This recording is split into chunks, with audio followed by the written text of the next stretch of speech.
think what people should really understand for things like that is that renewable, clean, firm power cannot be an afterthought, right? Like you might even have it at some point, maybe say like 2035, 2040, again, name a year, that might be fully built out in the US and elsewhere. It turns out scaling up hardware is fucking hard. It's really, really hard. There's like the sort of square cube law, basically, like as sort of like the scale of your thing. And even just the sort of like simple, to me, I think it always really comes down to like what's the sort of largest version of this thing that they've actually built. I think it's fair to say that Kenya is probably the leading hub for climate tech on the African continent. And I think part of that excitement, for one, I mean, stems from sort of like Kenya's very... Hey everyone, quick note for you. You're currently listening to the free preview of this episode.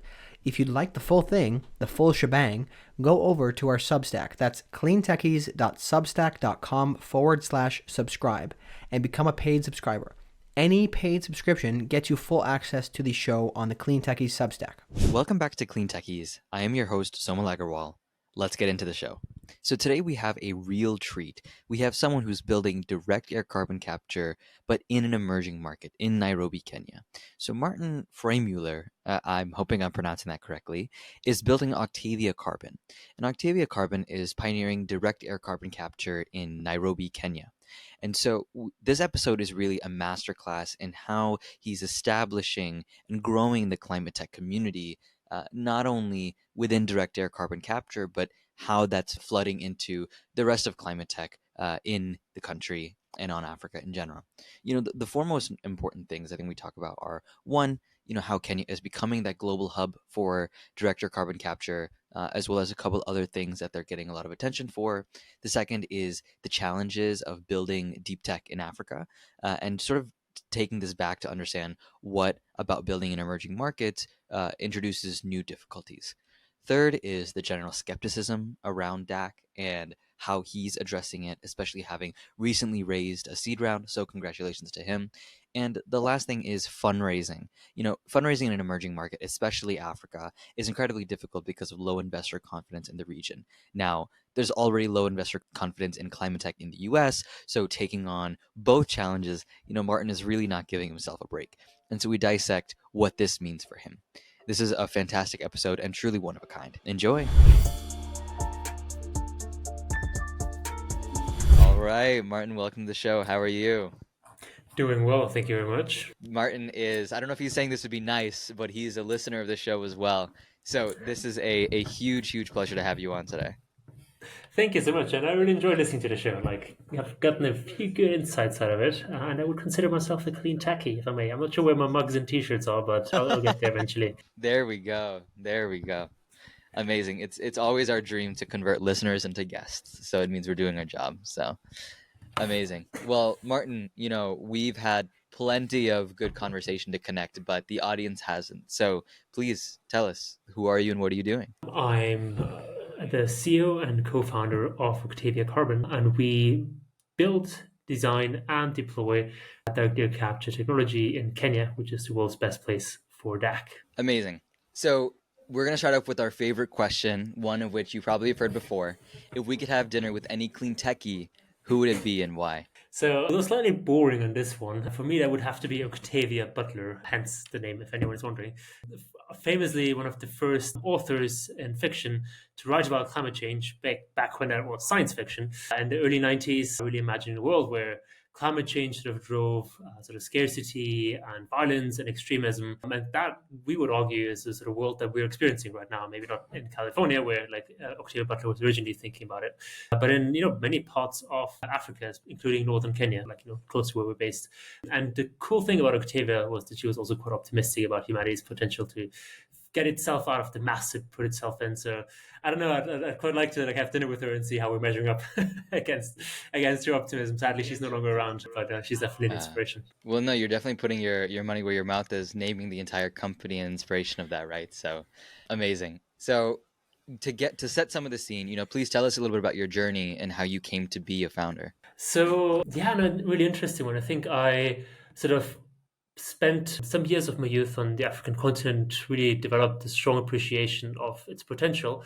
And I don't know, you know, sort of classic sort of working class upbringing that didn't go to high school. And then I sort of like made my way into sort of Cambridge, which was definitely quite a nice sort of experience, but always felt like a sort of outsider and like had this sort of fire burning inside me to sort of like prove myself and maybe not quite fit into institutions as much. And so that kind of really motivated me and maybe always put me on sort of like the track to become a founder and ultimately like, not be sort of like bound by this like arbitrary limits that are sort of put on your potential if you're just like working in some random organization.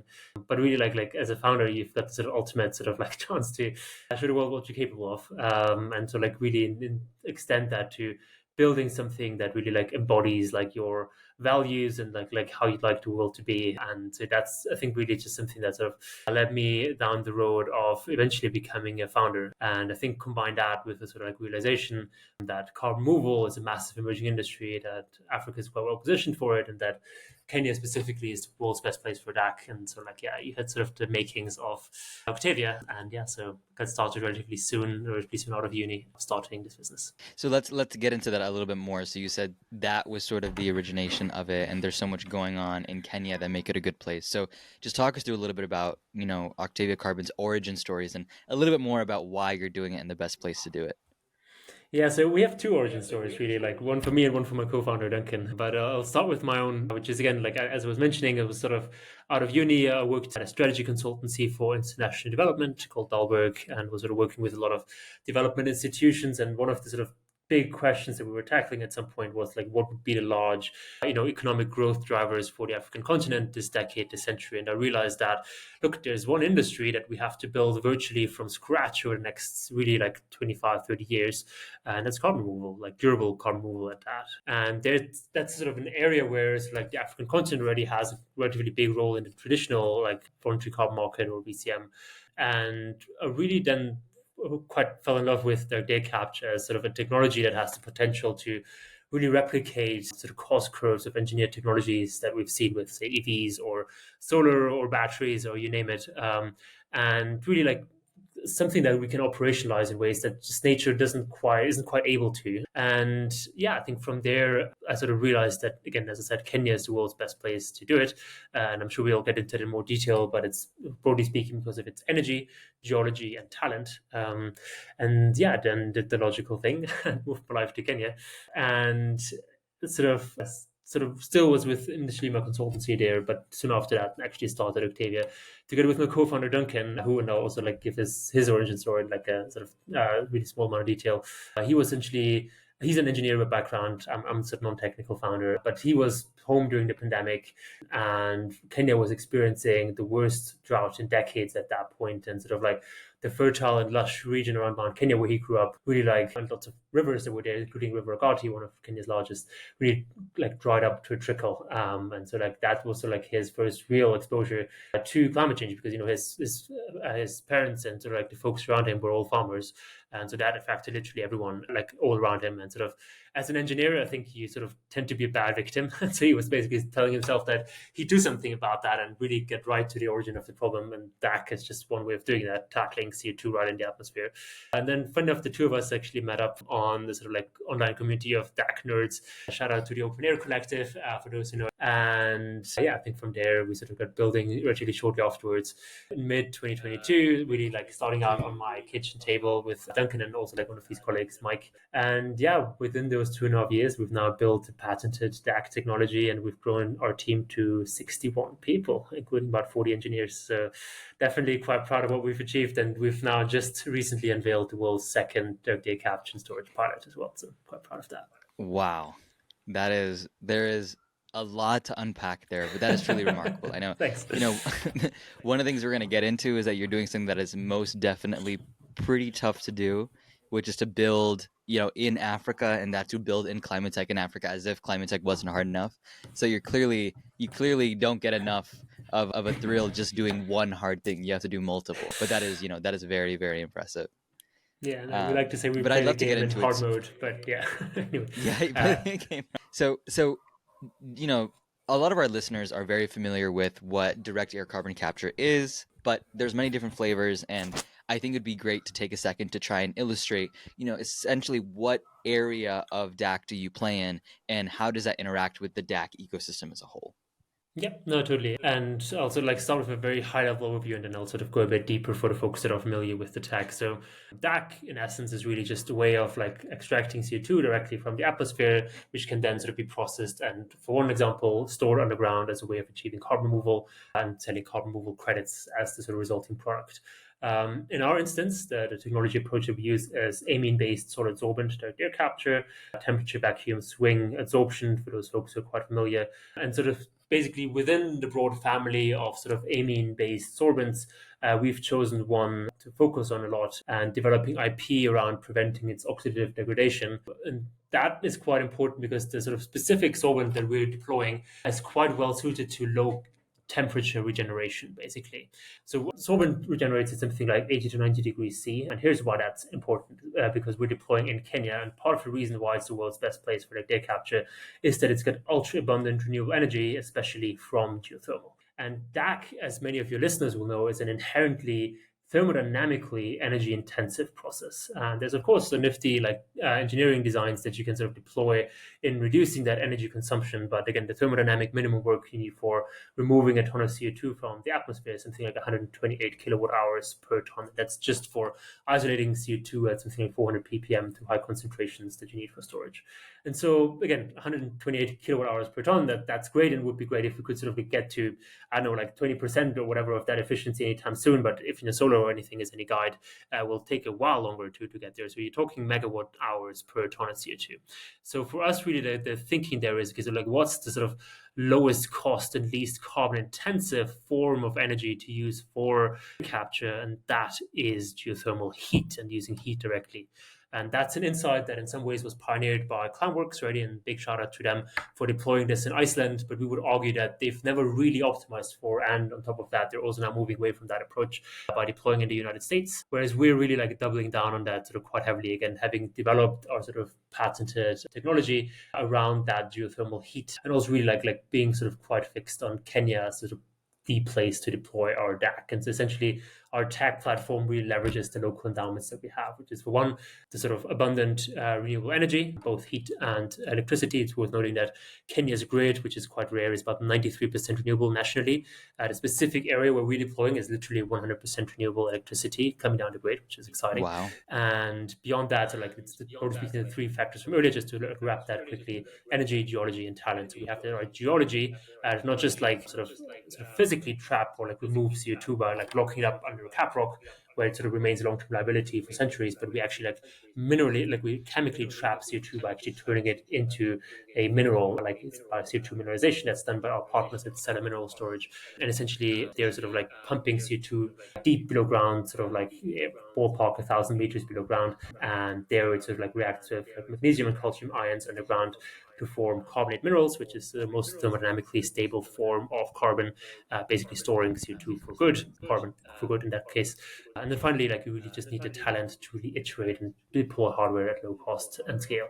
And that's really something that we've seen in wave after wave of climate tech hardware that came down the cost curve, is that you need global south ingenuity and talent to really bring hardware down the cost curve. And that's exactly what we're doing for DAC in Kenya. So I hope that sort of ties up that. Wow. There's clearly so much going on. You set the scene about the geography as it relates to geothermal, the availability of renewable energy, and the high penetration of renewable energy. So there's obviously maybe more of a grid setup than in other places to be reliant on new sources of energy and renewable sources of energy.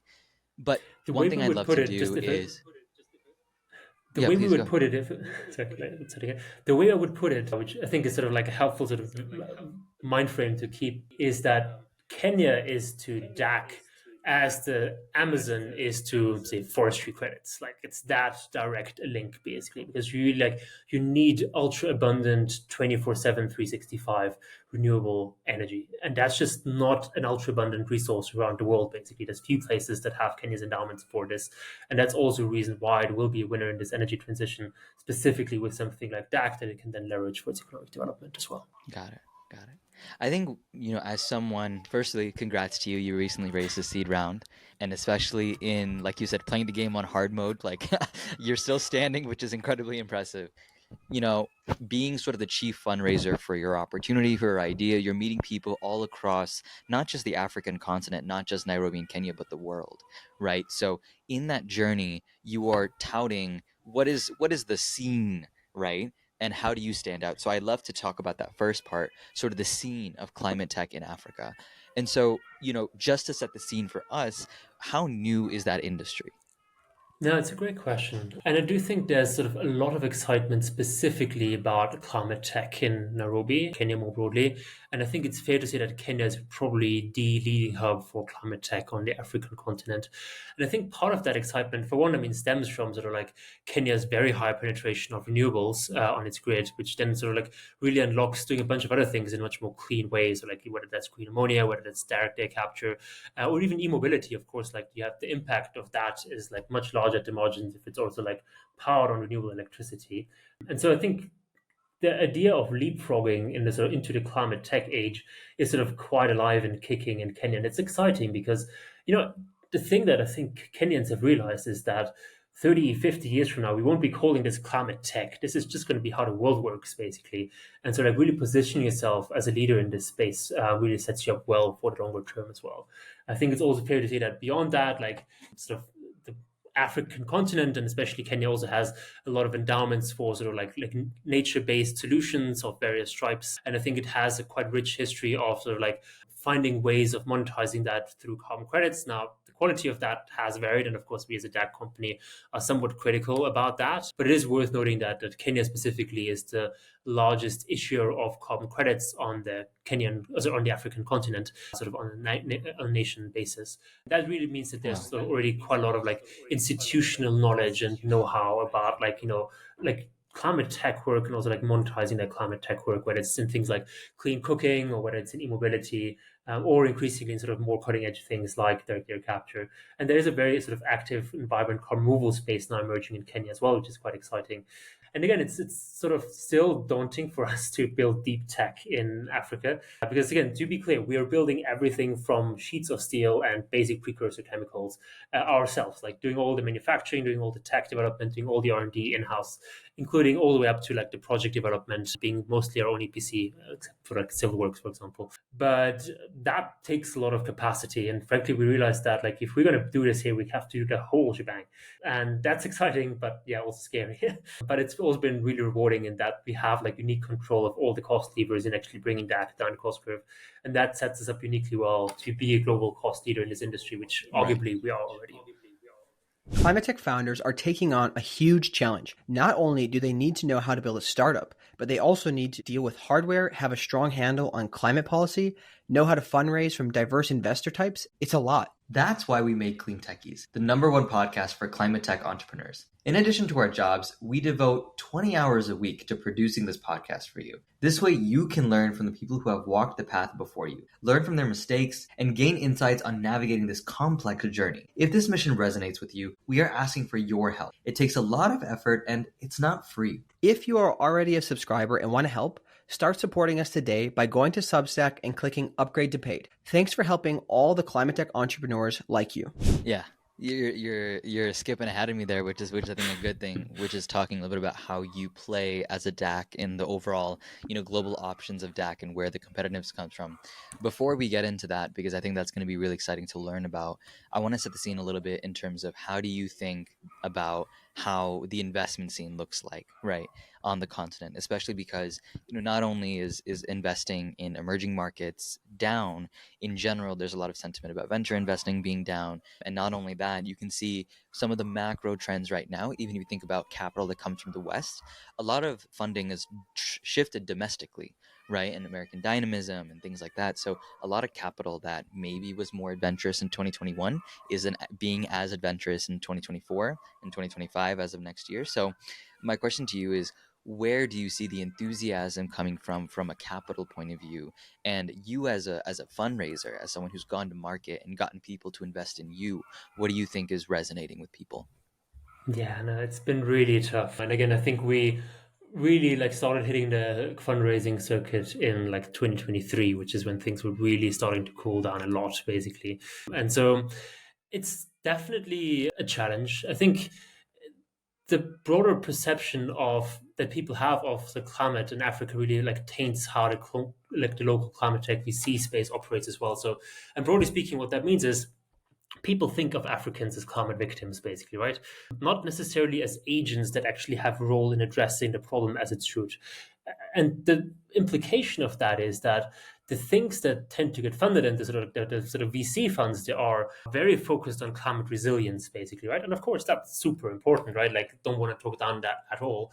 But that means it's like vastly easier to sort of build a business, say in like ag tech, basically, which you then could rebrand as climate tech, and the sort of resilience space, improving smaller farmers' income by say 10%, which again is great, but not so like the transformative economic development that much of the continent, including Kenya, would actually need. And so, like our first institutional investor, for example, Catalyst Fund, and massive shout out to them, had to sort of like heavily bend the rules to sort of sell us as a climate resilience investment, which for that company, again, is arguable. Let's just put it like that. Right. And of course, it's paid off for them quite well. But truth be told, that for the longest time, most of the investors we talked to thought we were crazy building deep tech in Africa. And frankly, the only thing that eventually started convincing people is the fact that we were making a lot of revenue. So, like, until about 6 months ago, we had more prepaid carbon revenue than we had ever had in equity funding. So, like, in the millions of dollars, basically. Wow. And that success ultimately, like, showed people, well, frankly, the thing that every investor understands is money to be made. And so, like, we never got like $1 of grant funding. We never sort of like had any easy road through like angels and so on. Again, like, not sure if I mentioned this, but like, my dad was a train driver, like, didn't finish high school. Like, there wasn't sort of some massive family networks that I was able to tap here. We really built this thing from scratch, and ultimately like realized that to succeed in this industry and against the odds here, we just have to be so much better than everyone else, doing so much more and so much less. And arguably, that's sort of like what people are now seeing when they look at us. Again, like we recently raised a sort of $5 million seed round, but again, we have like 60 people, 40 engineers on staff, and we've built a field pilot of DAC, which is and have done all that in sort of 2.5 years. And that's ultimately really down to like the incredible work ethic and the hours that sort of like Kenyan engineers are just putting into making this thing a success, and really a case study for their country and how we can sort of build globally competitive industries right here in Kenya. Yeah. I think one of the thing that you said that resonated a lot is you have to do things that are just genuinely a lot better than everyone else. And like you said, the reality of the fact that it took you to generate enough prepaid revenue, right? Or sort of like, revenue in the door compared to the amount of funding that you got. Like, if you took the same company and you were able to do something like that in the US, like, you probably would have a lot more success from a fundraising point of view. But from your perspective, that also, I think as someone who knows a lot about the African scene, I think that represents a lot of opportunity, right? In terms of what you're there early, you're there when no one is looking. And I think that presents a lot of opportunity. So for you as someone who is definitely doing the game on hard mode, I feel like that's going to be the theme of this episode. What are you currently excited about? Obviously, you've gotten people to commit capital and get really excited about what you're doing. So what have you seen has been sort of the change in tone, and what does that make you optimistic for? So I would say like the sort of biggest excitement I have is actually about the technology itself and the massive improvements that we're able to Okay. make. I do think that like again, we're sort of careful to not overcommit here, but we think we may be starting to see the thing that people saw with solar as well, basically. Where it's like, oh yeah, no, this is exciting. Like, there's incremental improvements. So like the technology starts like, slowly getting down the cost curve, and all of a sudden it just drops off a cliff, basically, right? And when that happens, it's generally like when sort of like global south players are gaining market share, basically, because their cost structure is just so competitive.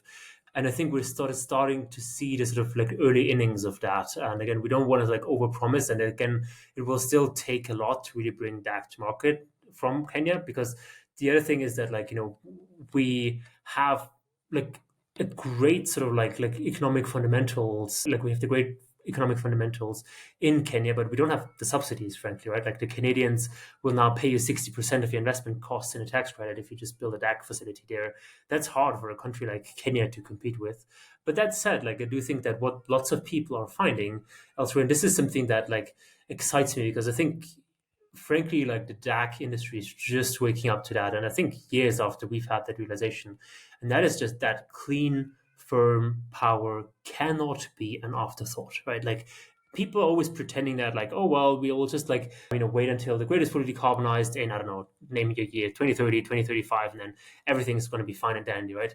Now, like I quite like to play sort of a quiz, and I think this is an interesting one for your listeners who are like, I'm imagining sort of very sort of climate aware.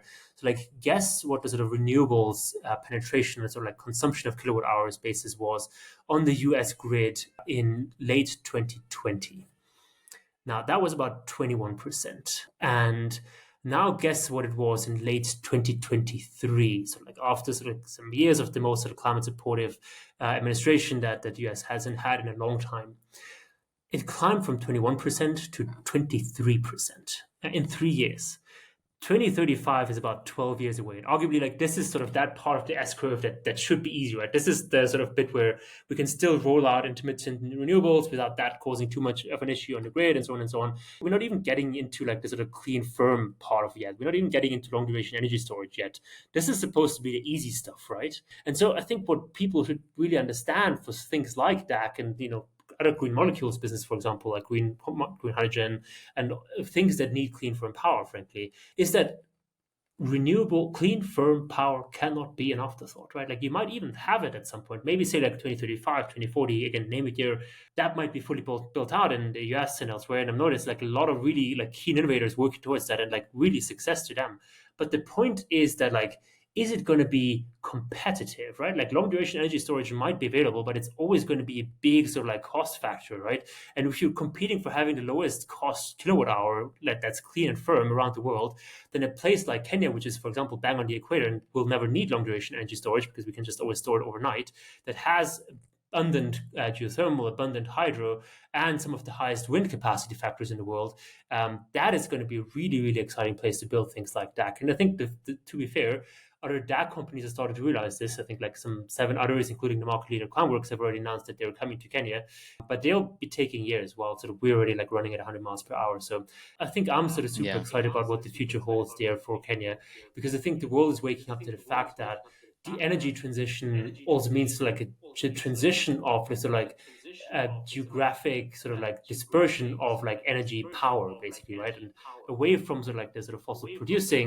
fuel producing areas, like maybe the Gulf countries, and to like areas of the world that are uniquely well suited to renewable power production, like the East African Rift Valley. It has a lot of that same potential, like that wind power, that hydropower, and especially that geothermal power that's clean and firm.